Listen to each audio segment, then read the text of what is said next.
সম্মানিত মুসলিমবৃন্দ, আসসালামু আলাইকুম। আমার নাম মোহাম্মদ হুমায়ুন আসম। আমার বাবার নাম হচ্ছে আবুল হোসেন কেকিয়া। আমার গ্রাম কিষানপুর খবর বাজার। আমার বন্ধু হচ্ছে মুসলিম মাস্টার লেখাপড়া করছি। আমি অনার্স এমএ পাস করার পরে একটা বেসরকারি প্রতিষ্ঠানে চাকরি করতাম। চাকরি আমি 10 বছর শেষ করে আমি হচ্ছে স্বাধীন ব্যবসা প্রতিষ্ঠান পরিচালনা করি। আমার অভিজ্ঞতা আছে আর একটা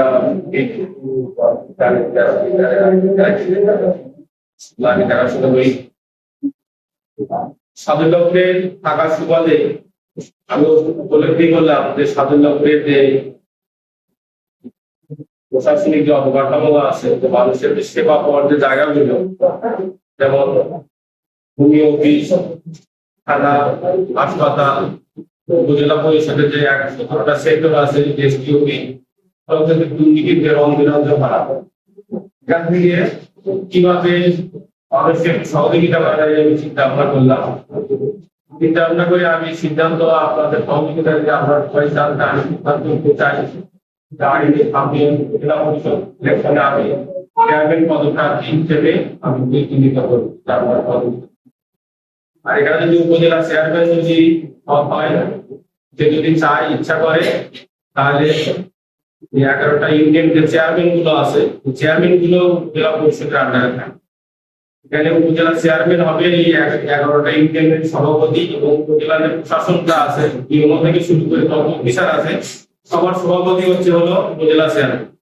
উপজেলা চেয়ারম্যান যদি সৎ যোগ্য হয়, সে যদি চায় যে মানুষের সেবা দেব, এবং ওই সব প্রতিষ্ঠানগুলোকে যদি দুর্নীতি মুক্ত করতে পারে, তাহলে মানুষ সেবা হবে। এটাই আমার লক্ষ্য। আমার ওয়াইফ একজন সরকারি চাকরিজীবী, আমার বাবা চাকরি করতেন। আল্লাহর রহমতে আমার দুটো ব্যবসা প্রতিষ্ঠান আছে। আমার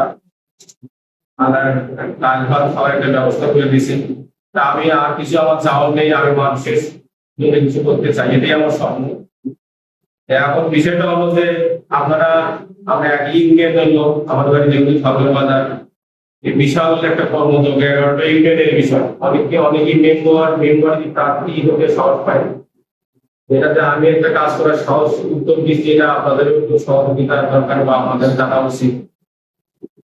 আমাদের দিকে আমি স্কুলে যে আমার মুসলিম বন্ধু হয়, আমি প্রাইমারি বুক মাস্টার একসময় কেজি স্কুল করছিল, তাহলে আমি কেজি স্কুলে আমি করতাম। আমি এখানে যখন ক্লাস 5 পাস করার পরে আমি ভাবলাম ক্লাস 6 থেকে 10 পর্যন্ত পড়াশোনা করব। এখানে আমার একটা বন্ধু সার্কেল, এখানে আমার একটা পরিচিতি আছে। ভাবলাম আমি যেহেতু 5 বছর পড়াশোনা করছি, ওখানে আমার একটা পরিচিতি আছে। এদিকে ঢাবরাটি ইউনিয়ন হচ্ছে, ওখানে আমার আরেকজনকে আমি যখন পড়াশোনা করছি, ওখানে আমার বন্ধু বান্ধব আছে বিভিন্ন। পাশাপাশি আমার এই দুটো ইউনিয়নে অনেক আত্মীয় স্বজন আছে। এই 4টি ইউনিয়নের কোনো রাখি, 4টি ইউনিয়নের লোকজন যদি আমাকে সহযোগিতা করে, তাহলে এটা সম্ভব। আর আমার স্বপ্নই হচ্ছে যে আমি কিন্তু দুর্নীতি মুক্ত থাকবো এবং উপজেলা প্রশাসনকে দুর্নীতি মুক্ত রাখবো ইনশাআল্লাহ। আর আজকে যেহেতু আপনারা সময় দিলেন, কথা বলার সময় আছে, সবাই আমাদের জন্য দোয়া রাখবেন। আসসালামু আলাইকুম।